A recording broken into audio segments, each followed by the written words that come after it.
Hello friends, मैं हूं आपका दोस्त दीपक गुलियानी। आज हम इंटरनेशनल मार्केटिंग सब्जेक्ट का एक बहुत ही important topic factors affecting channel structure decision पढ़ेंगे। उम्मीद करता हूं दोस्तों आपने हमारा previous video lecture management of physical distribution जो देखा होगा। अगर आपने नहीं देखा है तो उसका लिंक आपको डिस्क्रिप्शन बॉक्स में मिल जाएगा, जहाँ से क्लिक करके आप उस वीडियो लेक्चर को जरूर देख सकते हैं। दोस्तों, अगर आपने अभी तक इस चैनल को सब्सक्राइब नहीं किया है तो ज़रूर करिए, ताकि आपको हमारे आने वाली हर वीडियो को नोटिफिकेशन सबसे पहले मिल सके। Let's start.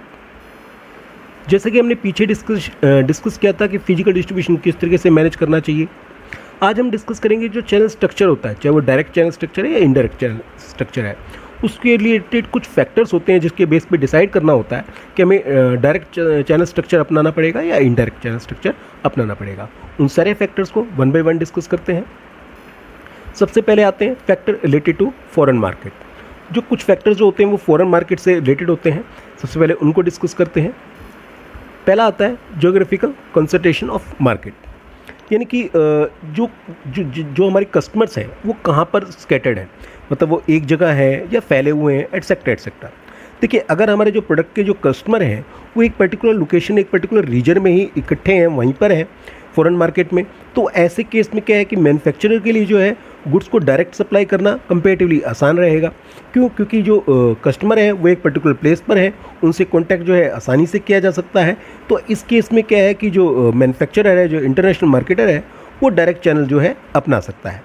वहीं दूसरी ओर अगर मान लीजिए जो कस्टमर है हमारे वो पूरे वर्ल्ड में जो है फैले हुए हैं, डिफरेंट नेशंस में हैं, अलग अलग जगह पे हैं, बहुत अलग तरीके से फैले हुए हैं, ऐसे केस में उनके साथ जो कांटेक्ट करना जो है वो बहुत ही मुश्किल हो जाएगा। इस केस में जो है इनडायरेक्ट डिस्ट्रीब्यूशन चैनल जो है ज़्यादा सक्सेसफुल है। तो ये भी डिपेंड करता है कि जो हमारे कस्टमर हैं उनकी जो लोकेलिटी है वो आपस में एक दूसरे से कितने डिस्टेंस पे रहते हैं।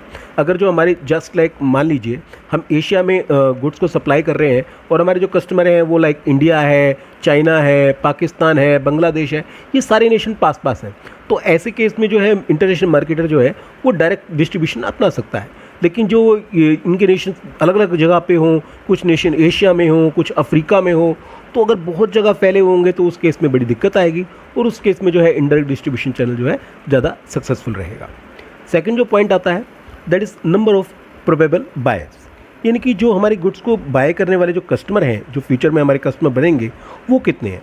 अगर मान लीजिए जो हमारे प्रोबेबल बायर हैं, जो हमारे एक्सपेक्टेड जो कस्टमर हैं, उनकी जो संख्या है वो बहुत ज़्यादा है, और क्योंकि उनकी संख्या बहुत ज़्यादा है उस केस में उनसे एक एक से कस्टमर को कांटेक्ट करना, उनसे कम्युनिकेट करना बहुत ही मुश्किल हो जाएगा। ऐसे केस में जो है इनडायरेक्ट जो चैनल डिस्ट्रीब्यूशन है उसी को अपनाना जो है फ़ायदेमंद रहेगा। लेकिन दूसरी ओर अगर मान लीजिए जो नंबर ऑफ़ कस्टमर है वो बिल्कुल लिमिटेड है, कुछ एक ही हैं, खासकर वो इंडस्ट्रियल बायर्स हैं, तो उनसे कांटेक्ट करना बड़ा आसान रह सकता है, उनसे कम्युनिकेट करना ज़्यादा आसान रह सकता है। तो उस केस में जो इंटरनेशनल मार्केटर है वो चाहे तो जो है डायरेक्ट डिस्ट्रीब्यूशन चैनल अपना सकता है। तो डिपेंड करता है कि जो हमारे नंबर ऑफ़ जो प्रोबेबल बायर है उनकी संख्या ज़्यादा है या कम है। जनरली जो कन्वीनियंट गुड्स होते हैं उनमें नंबर ऑफ़ बायर बहुत ज़्यादा होते हैं, जो इंडस्ट्रियल प्रोडक्ट्स होते हैं उनके नंबर ऑफ़ बायर कम होते हैं। तो ये डिपेंड करता है कि आपके जो नंबर ऑफ़ बायर्स हैं वो कितने होंगे। तीसरा जो इंपॉर्टेंट पॉइंट आता है दैट इज़ ऑर्डर साइज़, यानी कि जो आपके कस्टमर हैं वो किस साइज़ का ऑर्डर देंगे। अगर आपके जो कस्टमर्स हैं जो डिफरेंट नेशंस में फैले हुए हैं फॉरेन मार्केट में, वो आपको लार्ज साइज़ का ऑर्डर देते हैं, इनकी बड़ी बड़ी क्वांटिटी का ऑर्डर देते हैं, तो ऐसे केस में जो इंटरनेशनल मार्केटर है वो कोशिश करेगा कि उनको गुड्स जो है वो डायरेक्टली सप्लाई करे, यानी कि कस्टमर तक वो खुद पहुंचने की कोशिश करेगा। ऐसे केस में जो है डायरेक्ट डिस्ट्रीब्यूशन चैनल ज़्यादा सक्सेसफुल रहेगा।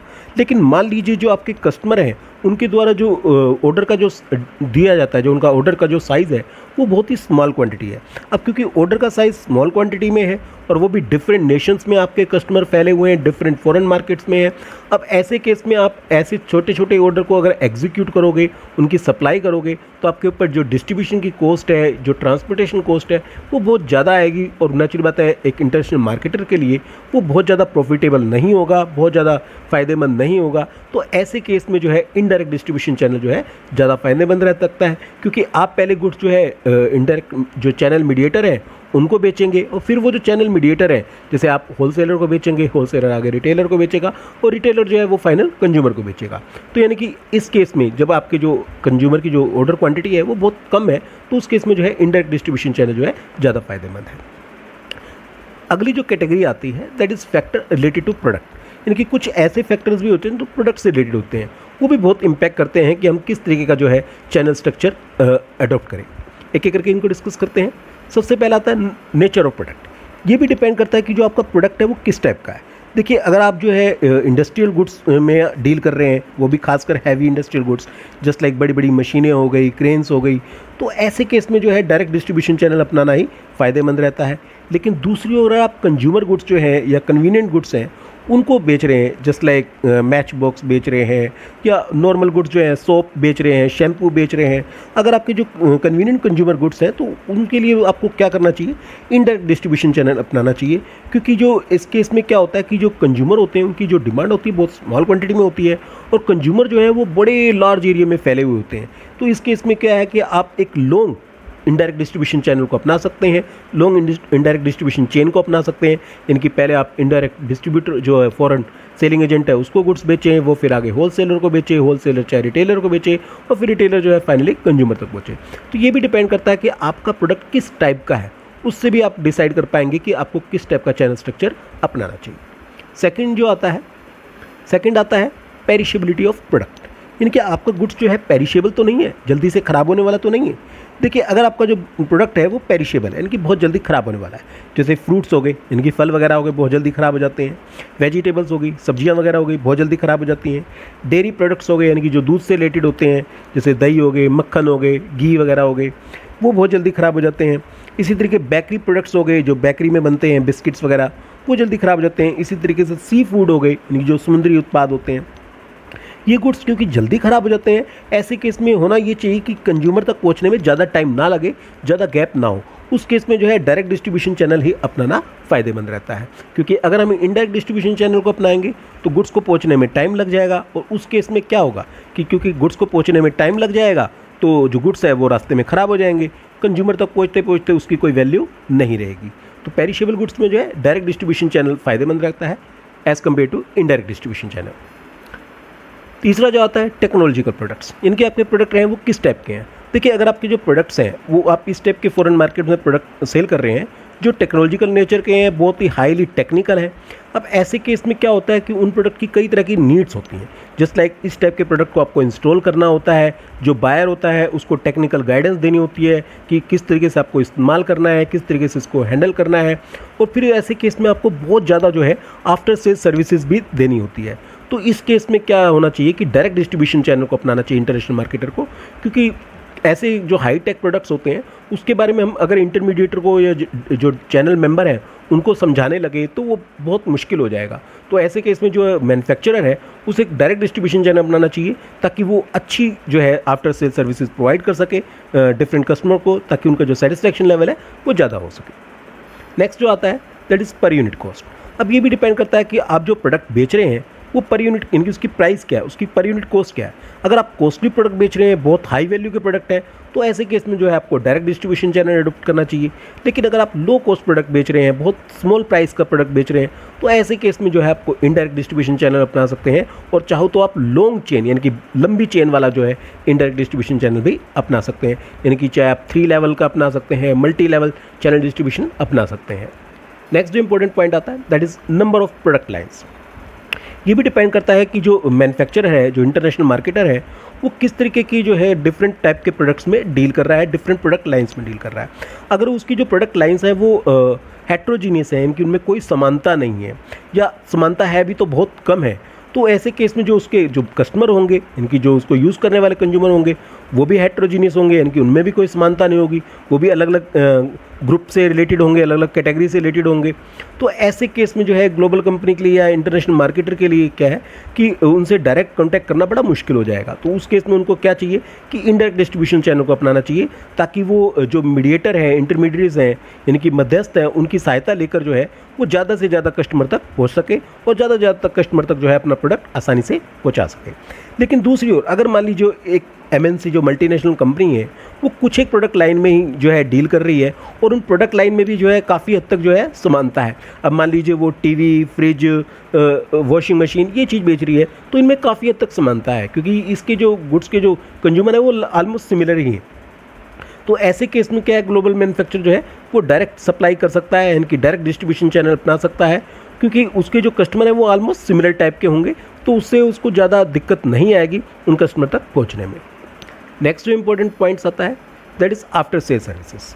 देखिए कुछ प्रोडक्ट की नेचर पे भी डिपेंड करता है। अगर प्रोडक्ट इस टाइप का है जिसमें आफ्टर सेल सर्विसेज की बहुत ज़्यादा ज़रूरत होगी और एक एफिशिएंट आफ्टर सेल सर्विसेज की ज़रूरत होगी, तो उस केस में ग्लोबल मैन्युफैक्चरर जो है, इंटरनेशनल मार्केटर है, वो डायरेक्ट डिस्ट्रीब्यूशन चैनल अपनाएगा ताकि वो जल्दी से जल्दी कस्टमर को जो है आफ्टर सेल सर्विसेज दे सके।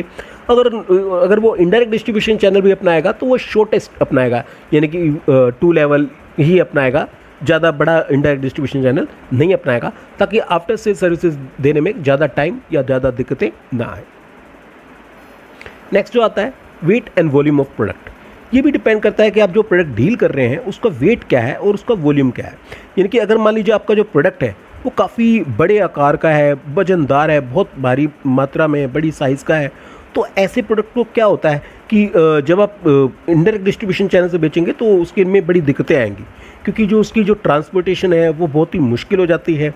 उसको एक जगह से दूसरी जगह मूव करना बहुत ही मुश्किल हो जाता है। तो इस टाइप के प्रोडक्ट की जो ट्रांसपोर्टेशन है बहुत मुश्किल भी रहती है और जो ट्रांसपोर्टेशन कॉस्ट है वो बहुत ज़्यादा आती है।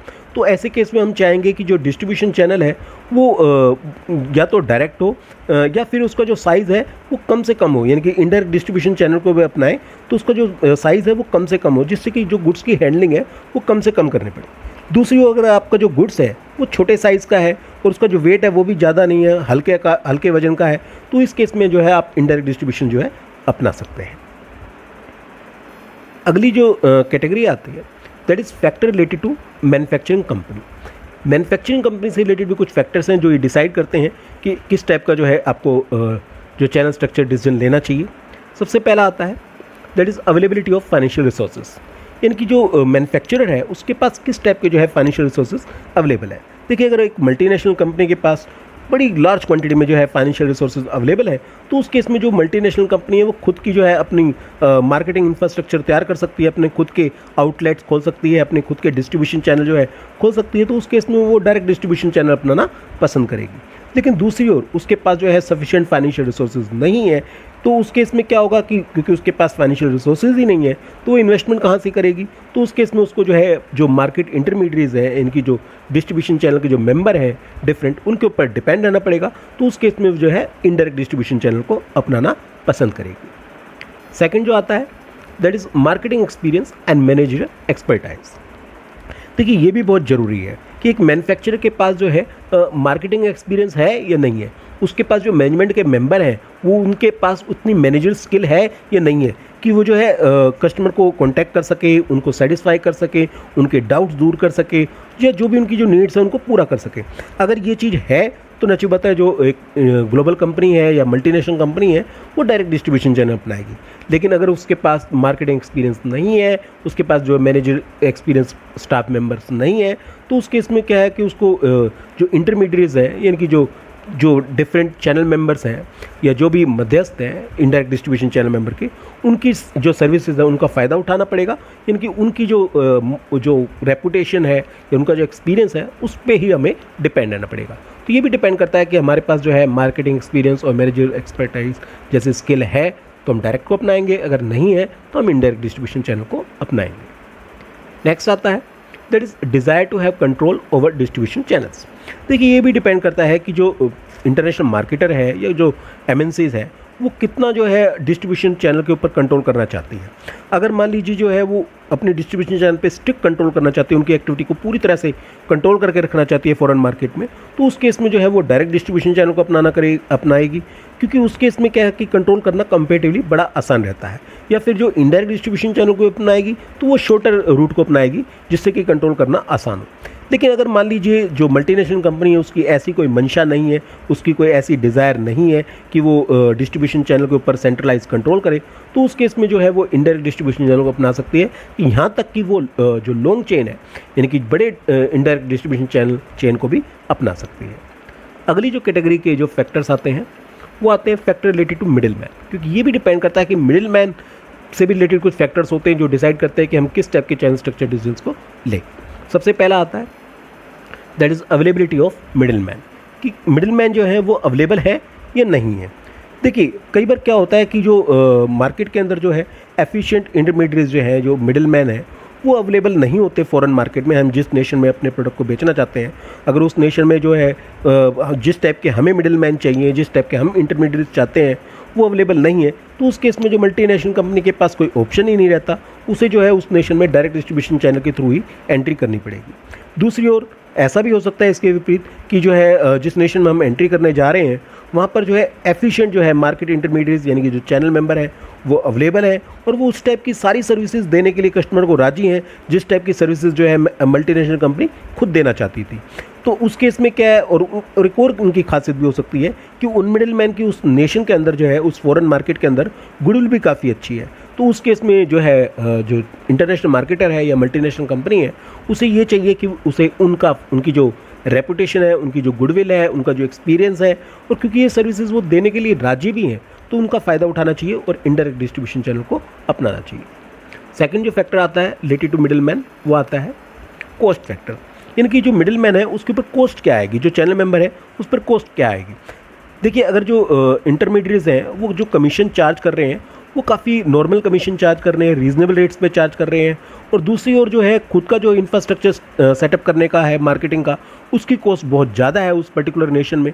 तो उस केस में जो मल्टीनेशनल कंपनी है वो इनडायरेक्ट डिस्ट्रीब्यूशन चैनल को अपनाएगी, क्योंकि एक तरफ तो जो चैनल मेंबर है वो बहुत कम कमीशन पे काम करने को राजी है, और दूसरी ओर खुद का जो इंफ्रास्ट्रक्चर तैयार करना है, खुद की जो कंपनी इस्टेब्लिश करनी है या वहाँ पर जो भी इंफ्रास्ट्रक्चर तैयार करना है वो बहुत महंगा है। तो ऐसे केस में कॉस्ट को ध्यान में रखते हुए जो है हम इनडायरेक्ट डिस्ट्रीब्यूशन चैनल को अपनाएंगे। लेकिन इसके विपरीत भी फैक्टर हो सकता है जो इंटरमीडिएट है, जो चैनल मेंबर है, वो काफ़ी हाई कमीशन चार्ज करने को कहे कि मैं तो इस कमीशन पे नहीं, इतने कमीशन पे काम करूंगा, और दूसरी ओर जो खुद की जो इंफ्रास्ट्रक्चर सेटअप करना है उस नेशन के अंदर, उसकी जो कॉस्ट है वो कंपेरेटिवली काफ़ी कम हो, तो उस केस में जो है मल्टीनेशनल कंपनी जो है इनडायरेक्ट डिस्ट्रीब्यूशन चैनल की बजाय डायरेक्ट डिस्ट्रीब्यूशन चैनल अपनाना पसंद करेगी। नेक्स्ट आता है attitude of intermediates towards manufacturers marketing policies.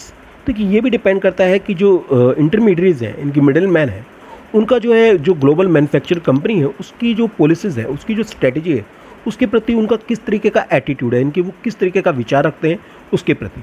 अगर मान लीजिए जो ग्लोबल मैन्युफैक्चरिंग कंपनी है वो काफ़ी स्ट्रिक्ट मार्केटिंग स्ट्रेटजी और पॉलिसी अपना रही है, और जिसके लिए उन शर्तों पर जो है मिडिल मैन काम करने को राजी नहीं है, तो ऐसे केस में प्रॉब्लम हो सकती है। हो सकता है कि जो मल्टीनेशनल कंपनी है वो बहुत सारी शर्तें और कंडीशन जो है मिडिल मैन पे लाद दे, लेकिन मिडिल मैन जो है उन शर्तों पर उस कंपनी के प्रोडक्ट को बेचने के लिए राजी ना हो, तो उस केस में क्या होगा कि उस केस में ग्लोबल कंपनी या मल्टीनेशनल कंपनी को अपना खुद का ही सेटअप इस्टेब्लिश करना पड़ेगा उस नेशन में, यानी कि डायरेक्ट डिस्ट्रीब्यूशन चैनल ही अपनाना पड़ेगा। नेक्स्ट इंपॉर्टेंट फैक्टर और लास्ट इंपॉर्टेंट फैक्टर आता है, दैट इज गवर्नमेंट रेगुलेशंस। देखिए, कई बार गवर्नमेंट भी जो है बहुत सारे रूल्स एंड रेगुलेशंस बना देती है जो भी इस चीज़ पे इम्पैक्ट करती है कि हम किस तरीके का जो है चैनल स्ट्रक्चर को अपनाएं। देखिए, कुछ कंट्रीज़ में क्या होता है कि गवर्नमेंट बहुत सारे रिस्ट्रिक्शंस इस्टेब्लिश कर देती है कि फॉरेन कंट्री जो उसके अंदर एंट्री करेगी, जो फॉरेन कंपनीज वहाँ पर जो बिजनेस को बेचेगी, उन पे इस टाइप की जो है रिस्ट्रिक्शन लगा दिए जाते हैं। और नेचुरली बात है, क्योंकि एक फॉरेन कंपनी उस नेशन में एंट्री कर रही है, उसे उस गवर्नमेंट के सारे रूल्स और रेगुलेशन को फॉलो करना होता है, क्योंकि वो उसको इग्नोर नहीं कर सकती, उसको उसके रूल्स, उन रिस्ट्रिक्शंस को ध्यान में रख के ही अपना जो है डिस्ट्रीब्यूशन जो स्ट्रक्चर है वो तैयार करना होता है। अब जैसे कुछ एग्जांपल के तौर पे कुछ एक कंट्री क्या करती हैं, कुछ एक पर्टिकुलर प्रोडक्ट के लिए तय कर देती हैं कि वो उनकी जो खुद की जो गवर्नमेंट कंपनी है, यानी कि वहाँ की जो गवर्नमेंट एजेंसी है, केवल वही गुड्स इंपोर्ट कर सकती है और कोई इंपोर्ट नहीं कर सकता। तो ऐसे केस में इंटरनेशनल मार्केटर को अपना गुड्स जो है एक्सपोर्ट केवल उनकी जो गवर्नमेंट ओन एजेंसी है, यानी कि उनकी जो सरकारी एजेंसी है, उसी को ही अपना गुड्स बेचना होगा, क्योंकि वो और किसी को बेच नहीं सकते, क्योंकि वहाँ पर रिस्ट्रिक्शन है। इसी तरीके से कुछ गवर्नमेंट जो है इस तरीके का जो बैन लगा देती हैं कि वहाँ पर डायरेक्ट डिस्ट्रीब्यूशन नहीं किया जा सकता किसी एक पर्टिकुलर प्रोडक्ट में या एक पर्टिकुलर प्रोडक्ट लाइन के अंदर। अब क्योंकि डायरेक्ट डिस्ट्रीब्यूशन के ऊपर बैन लगा दिया है, तो उस केस में जो है जो भी मल्टीनेशनल कंपनी है उसे इनडायरेक्ट डिस्ट्रीब्यूशन चैनल ही अपनाना पड़ेगा उस पर्टिकुलर नेशन में। कुछ नेशंस में क्या गवर्नमेंट क्या कर देती हैं कि जो सोल सेलिंग एजेंट है, यानी कि एक्सक्लूसिव एजेंसी जो है, वो आप नहीं दे सकते। अब सोल सेलिंग एजेंट में क्या होता है कि आप एक पर्टिकुलर एजेंट को अपॉइंट कर देते हैं, वही गुड्स को सेल करेगा, उसके अलावा और कोई गुड्स सेल नहीं करेगा एक पर्टिकुलर रीजन में। लेकिन जो फॉरेन गवर्नमेंट है वो ये चाहती है कि वहाँ पर जो है मोनोपोली क्रिएट ना हो, एक एकाधिकार उत्पन्न ना हो, तो उस केस में वो जो है सोल सेलिंग एजेंसी पे बैन लगा देती है। तो ऐसे केस में आप चाहकर भी जो है सोल सेलिंग एजेंसी इस्टेब्लिश नहीं कर सकते। कुछ नेशन में क्या होता है कि जो है मल्टीपल टैक्स सिस्टम लगा दिया जाता है, यानी कि हर चैनल जो है गुड्स को जब ट्रांसफ़र करेगा तो उसके ऊपर जो है एक्स्ट्रा टैक्स लगेगा, और एक्स्ट्रा टैक्स लगने से क्या होगा, एक्स्ट्रा कॉस्ट बढ़ेगी और कंज्यूमर तक गुड्स पहुँचते पहुँचते बहुत ही महंगा हो जाएगा। तो ऐसे केस में जो है इंटरनेशनल मार्केटर को ये ध्यान रखना पड़ता है कि वो जो डिस्ट्रीब्यूशन चैनल का जो साइज़ है, इनकी जो चैनल मेंबर है वो कम से कम रखे, ताकि जो गुड्स है वो बहुत ज़्यादा महंगा ना हो कंज्यूमर तक पहुँचते पहुँचते। तो ये कुछ एक फैक्टर्स हैं जो हमने डिस्कस किए, जो मल्टीनेशनल कंपनी है, एक ग्लोबल मार्केटर है, उसको ये ध्यान में रखना पड़ता है अपना डिस्ट्रीब्यूशन चैनल स्ट्रक्चर डिसाइड करते वक्त। लेकिन एक चीज़ ध्यान रखना, एक बार डिस्ट्रीब्यूशन चैनल नेटवर्क जो है वो कंप्लीट हो जाता है, वो इस्टेब्लिश हो जाता है, उसके साथ ही ये प्रोसेस ख़त्म नहीं होती, क्योंकि जो भी डिस्ट्रीब्यूशन चैनल नेटवर्क सेटअप हो जाता है उसको फिर इवेल्यूएट भी करना पड़ता है, टाइम टू टाइम उसका इवेल्यूशन करना पड़ता है, उसके देखना पड़ता है कि वो सही ढंग से काम कर रहा है या नहीं कर रहा है। अगर वो सही ढंग से काम नहीं कर रहा है तो उसमें जो चेंजेस भी लाने पड़ते हैं। तो प्रोसेस जो है कंटिन्यूसली चलती रहती है। दोस्तों, इस सब्सक्राइब बटन को दबाकर इस चैनल को सब्सक्राइब करना मत भूलिएगा। अगर आपको ये वीडियो पसंद आई है तो इसको जरूर लाइक करिएगा। आप इस वीडियो को अपने दोस्तों के साथ शेयर कर सकते हैं। और आज हमने जो भी टॉपिक डिस्कस किया उससे रिलेटेड कोई भी आपकी क्वेरी है, कोई भी आपका सजेशन है, आप अपनी क्वेरी या सजेशन कमेंट बॉक्स में डाल सकते हैं। तो मिलते हैं दोस्तों एक नए वीडियो लेक्चर के साथ बहुत जल्दी। Thank you.